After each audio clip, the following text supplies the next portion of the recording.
രാജസ്ഥാനിലെ ആരവല്ലി മലനിരകളുടെ നെറുകയിൽ ചരിത്രവും കലയും ഒത്തുചേരുന്ന ഒരു മാന്ത്രിക ലോകമാണ് ആംബർ കോട്ട. പിങ്ക് സിറ്റിയായ ജയ്പൂരിൽ നിന്നും 10 കിലോമീറ്ററിലധികം ദൂരം സഞ്ചരിച്ച് ചെന്ന് നിൽക്കുന്നത് ചുവന്ന മണൽക്കല്ലിലും വെണ്ണക്കല്ലിലും തീർത്ത ഈ മഹാവിസ്മയത്തിന് മുന്നിലാണ്. 1592-ൽ രാജാ മാൻസിംഗ് തുടക്കമിട്ട ഈ നിർമ്മിതി പിന്നീട് വന്ന ഭരണാധികാരികളുടെ കാലത്താണ് ഇന്ന് കാണുന്ന പൂർണ്ണരൂപത്തിലേക്ക് എത്തിയത്. കോട്ടയുടെ വലിയ കവാടങ്ങൾ കടന്ന് അകത്തേക്ക് പ്രവേശിക്കുമ്പോൾ നമ്മളെ സ്വീകരിക്കുന്നത് അതിമനോഹരമായ ഗണേശപോൾ ആണ്. സൂക്ഷ്മമായ കൊത്തുപണികളും പ്രകൃതിദത്തമായ നിറങ്ങൾ കൊണ്ട് വരച്ച ചിത്രങ്ങളും ആ കാലഘട്ടത്തിലെ കലാകാരന്മാരുടെ വൈദഗ്ധ്യം വിളിച്ചോതുന്നു. അവിടെ നിന്നും മുന്നോട്ട് നീങ്ങുമ്പോൾ സഞ്ചാരികളുടെ കണ്ണഞ്ചിപ്പിക്കുന്ന ശീശമഹൽ അഥവാ കണ്ണാടി കൊട്ടാരമായി. ആയിരക്കണക്കിന് ചെറിയ ബെൽജിയം ഗ്ലാസുകൾ കൊണ്ട് അലങ്കരിച്ച ഈ മുറിക്കുള്ളിൽ ഒരൊറ്റ മെഴുകുതിരി തെളിച്ചാൽ മതി.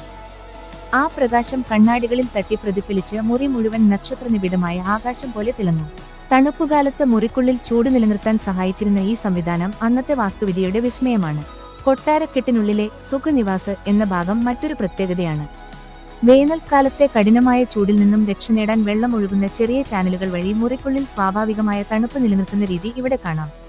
ഇന്നത്തെ കാലത്തെ എയർ കണ്ടീഷനിങ്ങിന്റെ ഒരു പ്രാകൃത രൂപം എന്ന് ഇതിനെ വിശേഷിപ്പിക്കാം.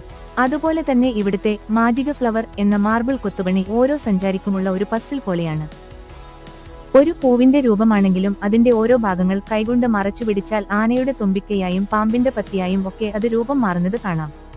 ആംബർ കോട്ടയുടെ മറ്റൊരു പ്രധാന ആകർഷണം തൊട്ടടുത്തുള്ള ജയ്ദ കോട്ടയുമായി ബന്ധിപ്പിക്കുന്ന 2 കിലോമീറ്റർ നീളമുള്ള രഹസ്യ ഭൂഗർഭ തുരങ്കമാണ്. യുദ്ധസമയങ്ങളിൽ രാജകുടുംബത്തിന് സുരക്ഷിതമായി രക്ഷപ്പെടാൻ വേണ്ടിയാണ് ഇത് നിർമ്മിച്ചിരിക്കുന്നത്.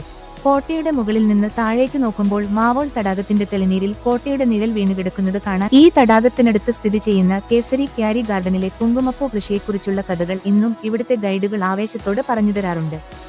സന്ധ്യാസമയത്ത് കോട്ടയുടെ മുറ്റത്ത് നടക്കുന്ന ലൈറ്റ് ആൻഡ് സൗണ്ട് ഷോ കൂടി കണ്ടുതീരുമ്പോൾ ഒരു വിനോദസഞ്ചാര കേന്ദ്രം എന്നതിലുപരി രാജസ്ഥാനിലെ ധീരരായ ഭരണാധികാരികളുടെയും കലാകാരന്മാരുടെയും ജീവിതം നേരിൽ കണ്ട അനുഭൂതിയാണ് ഓരോ സഞ്ചാരിക്കും ലഭിക്കുന്നത്.